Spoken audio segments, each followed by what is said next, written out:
nom et votre profession. Nous sommes chrétiens. Pourquoi Muhammad était un pécheur et ne peut pas sauver les gens de leurs péchés? Ah, très bien. Très bonne question. Le frère a posé une question. Muhammad, sallallahu alayhi wa sallam, était un pécheur. Quel péché a-t-il commis? Quel péché a-t-il commis?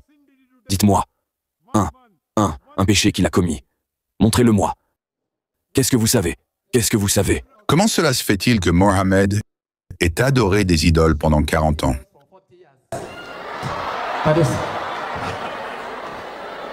Le frère. Mon frère. Oui. Où est-il dit dans le Coran qu'il adorait les idoles pendant 40 ans? C'est votre idée fausse. Alors c'est vous le pécheur.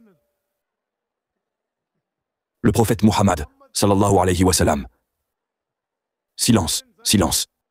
Parce que quand j'ai appris l'histoire, tu lis la biographie, vous découvrez qu'il est né dans une famille qui vénérait des idoles. À cette époque, avant qu'il ne devienne prophète, ses parents et la communauté dans laquelle il était né vénéraient des idoles. Il s'est également joint à eux parce qu'il ne pouvait pas refuser. C'était un enfant. Il a grandi pendant 40 ans. Il est devenu prophète.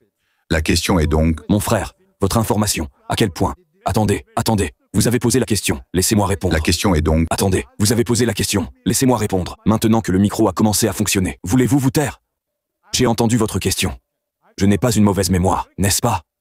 Le microphone n'était pas allumé, maintenant il l'est. Le frère a dit que Muhammad, sallallahu alayhi wa sallam, est un pécheur. Oui. Comment nous emmènera-t-il au paradis? Je lui ai demandé quel péché il a commis. Il a adoré des idoles pendant 40 ans.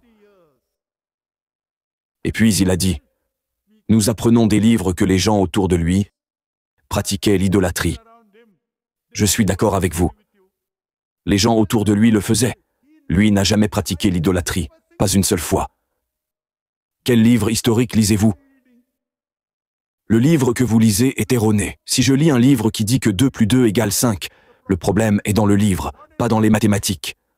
Aucun livre historique authentique, aucun hadith, aucun verset coranique n'a jamais dit que le prophète, sallallahu alayhi wa sallam, dans sa vie, ait jamais pratiqué l'idolâtrie. Il était sans péché. Votre argument est donc faux. Maintenant, allez-vous vous excuser? Allez-vous vous excuser d'avoir porté une accusation contre mon prophète?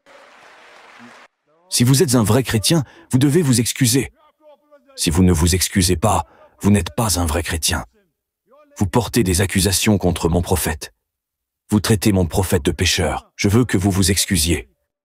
Notre problème, c'est le péché. Pas de problème. Je vous demande... Nous voulons sortir du péché. Vous êtes en train de commettre un péché. Vous êtes en train de commettre un péché.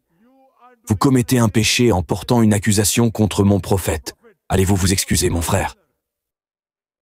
Allez-vous vous excuser ou non?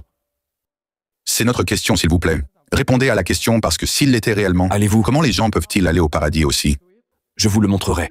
Mais maintenant vous avez traité mon prophète de pécheur. Vous avez fait une erreur. Si vous ne vous excusez pas, cela signifie que vous venez ici pour créer la discorde. Si vous vous excusez, je vous donnerai la réponse.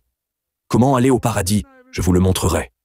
Mais si vous avez fait une erreur, vous devriez vous excuser, juste ou faux. Si j'insulte votre père, si je traite votre père de pécheur à tort, devrais-je m'excuser ou non? Parce que sa responsabilité, parce que à partir de 18 ans et plus, il adorait encore jusqu'à 40 ans. Donc son péché peut être imputable pour son... Il n'y a aucun livre historique authentique. Il n'y a pas d'histoire. Il n'y a aucun livre authentique au monde. Il n'y a aucun livre authentique au monde qui ait jamais dit que le prophète, sallallahu alayhi wa sallam, a pratiqué l'idolâtrie. Vous mentez. Non, je dis la vérité parce qu'il va... lisez la biographie, vous pouvez voir. Quel livre? De quel livre parlez-vous? Quel livre authentique? Nommez-moi un livre authentique. Aucun hadith ne dit cela. Aucun Coran ne dit cela. Certains livres fabriqués comme ceux de Salman Rushdie peuvent le dire. Je veux un livre historique authentique. Il n'y en a pas un seul. D'accord. Alors, la question suivante. Donc si vous citez un autre livre... Attendez. Si vous faites une erreur, vous accusez mon prophète, devant tout le monde. Je vous demande, si je fais une erreur, je dis pardon. Devant tout le monde, nous faisons preuve de patience. Question suivante. Attendez, écoutez. Nous sommes si pacifiques. Nous aimons le prophète. Nous pouvons donner notre vie pour le prophète. Vous accusez notre prophète. Pourtant personne ne vous dit rien. Nous sommes si pacifiques, n'est-ce pas? Nous sommes si pacifiques. Devant tout le monde, vous accusez un prophète sans preuve. Juste ou faux? Mon frère, quel est votre nom? J'ai cité ce que j'ai dit. Il est temps pour cela. Quel est votre nom? Quel est votre nom? Je dis, il est né. Quel est votre nom? Quel est votre nom? Monsieur, Oui, votre nom? mon nom est Alex. Alex. Yeah. Alex le malin. Oui, Alex le malin. D'accord, je vous donne une chance. Nous sommes indulgents. Vous accusez notre prophète, sallallahu alayhi wa sallam. Sans preuve, je vous pardonne. Passez à la question suivante. Allez-y. d'accord. Comment les musulmans peuvent-ils atteindre la droiture? Comment les musulmans peuvent-ils atteindre quoi? Comment les musulmans peuvent-ils atteindre la droiture? La droiture. Ah, comment un musulman peut-il atteindre la droiture? Oui, Ils peuvent atteindre la droiture en suivant le Coran.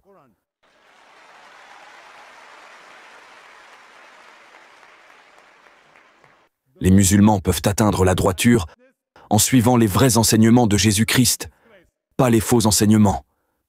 Parce que nous aimons Jésus-Christ, nous le vénérons, nous le respectons. C'est pourquoi nous disons que la paix soit sur lui, pas comme vous. Pas comme vous. Nous aimons Jésus-Christ. No. No. Nous ne croyons pas à l'accusation d'un être humain. Attendez, vous avez posé la question. Écoutez ma réponse maintenant. Quand vous posez la question, vous ne connaissez même pas les règles. Vous posez la question. Maintenant, écoutez ma réponse. Que ça vous plaise ou non, c'est un autre problème. Vous posez une question devant tout le monde. Je vous donne une chance. Vous finissez votre question. Maintenant, vous devez écouter ma réponse. Comprenez-vous? Si vous ne comprenez pas le français, alors oubliez. Alex, c'est bien, mais Alex le malin, ce n'est pas bien. Alors, comment atteindre la droiture? En suivant le Coran. En suivant les enseignements du Coran. Le Coran dit, suivez le messager, suivez le prophète Muhammad, sallallahu alayhi wa sallam, en suivant les hadiths sahih, en suivant le vrai enseignement de Jésus-Christ. Pas le faux enseignement.